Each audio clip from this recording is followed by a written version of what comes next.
Hi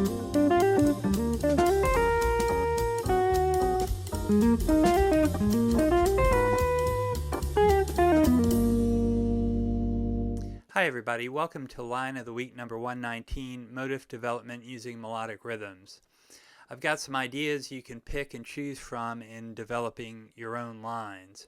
This week's line is based on a chord progression found in the first 8 measures of Miles Davis's jazz standard called 4. Here are the chords to the progression. The chords are E flat major 7 to E flat minor 7 to A flat 7 to F minor 7 to A flat minor 7 to D flat 7 going into G minor 7.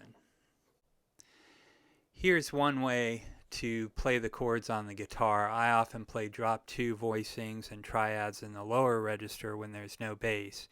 When there is bass, I'll go to the middle register and sparingly comp so I don't get in the way of the soloist.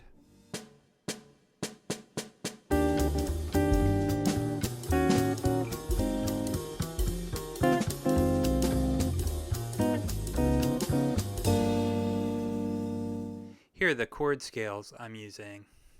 The chord scales are B flat pentatonic to D flat major to E flat melodic minor to E flat major to G flat major to A flat melodic minor to B flat pentatonic.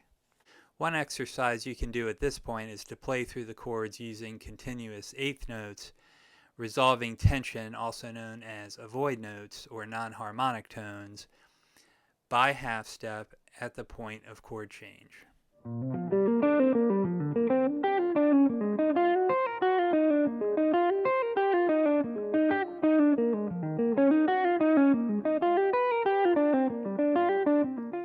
Another exercise you can do is play through the chords using eighth notes, but using what Hal Crook calls his play-rest approach, where you play for a while and then you rest for a while to give space to your solos and to your phrases.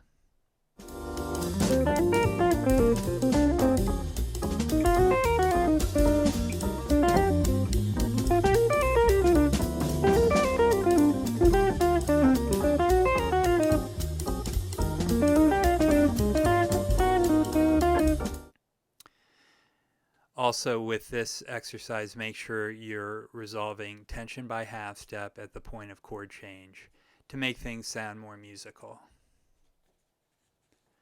Here's some melodic rhythm I'm using this week. This motif is from Jerry Bergonzi's book, Volume 4, Melodic Rhythms, which I got permission from the publisher.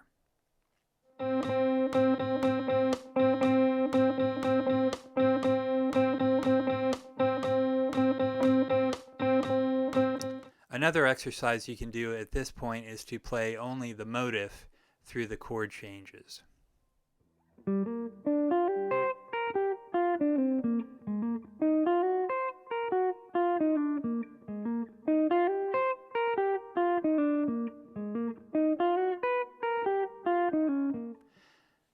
Another exercise is to play all or part of the motif at the beginning, middle, or end of any given phrase. And for this idea, I've got to credit Hal Crook again in his book, Ready, Aim, Improvise. As always, make sure you're resolving tension by half step at the point of chord change, and also use the play-rest approach to define your lines.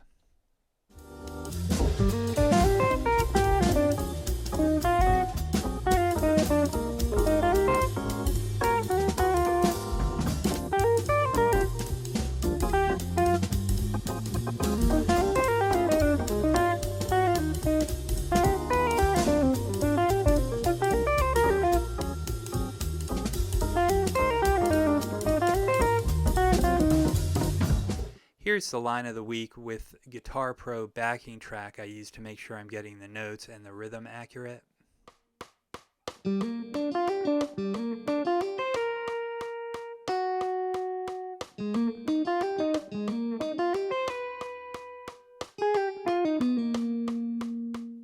I'd like to say a few things about this week's line. In measure 1, you've got the original motif.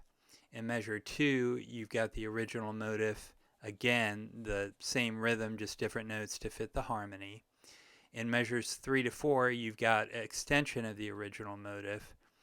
In measure 5, you've got the original motif. In measure 6, the original motif. In measure 7, an extension of the original motif. And then measure 8, to close it out, you've got the original motif again. That's it for this week. Thank you very much for listening, and we'll see you next week.